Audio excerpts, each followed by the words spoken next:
Pahirapan sa pagbiyahe ang ilang pasahero ngayong araw dahil sa tigil pasada ng grupong Manibela na sinamakan ng mga tsuper na miyembro naman ng piston.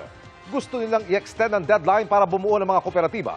Pero ang LTFRB, iginiit na wala ng atrasan ng December 31 deadline. Nakatutok si Joseph Morong.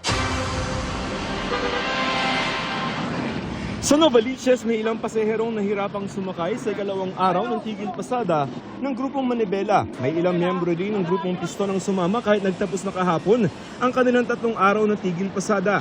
Medyo madalang nga po yung jeep mula nung Monday. Nag-LRT na lang po ako. Sobrang hirap po. Kaya nawa po kami nakatayo dito eh. Ilan lamang yan sa mga jeep na hindi pumasada ngayong araw at ayon sa grupong Manibela ay dire-diretso na ang kanilang tigil pasada hanggang bukas Biyernes kontra sa PUV Modernization Program.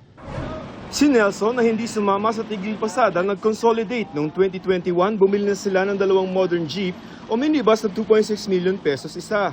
Maikli lamang din daw ang ruta nila at hindi sapat ang kita para hulugan ang 52,000 pesos buwan-buwan. 4 months pa lang, nag-maintenance na kami ng aircon. Tapos pagdating ng 6 months, subabog yung gulong. Tapos, 8 buwan, panbelt naman. Kaya talo yung kita. Gusto ng grupong Manibelang ibalik ang dating sistema ng 5 taong bisa ng prangkisa na hawak ng individual na driver at hindi mapapasailalim sa isang korporasyon. Yung deadline na December 31, alisin nila yun, i-extend nila. Kasi hindi pa naman talaga kaya. Pag-uulit ng LTFRB, hindi na i-extend ang December 31 deadline. Sa mga hindi magko-consolidate, maaari raw silang mapayagang bumiyahe sa January 1 pero para lang hindi mag-suffer yung public.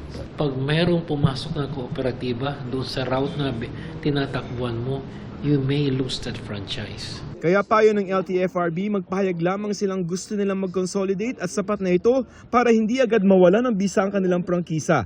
Bukas din daw ang LTFRB na mahawakan pa rin ng mga driver ang kanilang prangkisa kahit miyembro na sila ng kooperatiba. Para sa GMA Integrated News, Joseph Morong, nakatutok 24 oras. Mga kapuso, samahan nyo kaming tumutok 24 oras. Bisitahin at mag-subscribe sa GMA Integrated News sa YouTube. Sa mga kapuso abroad, bisitahin ang GMA Pinoy TV at www.gmanews.tv.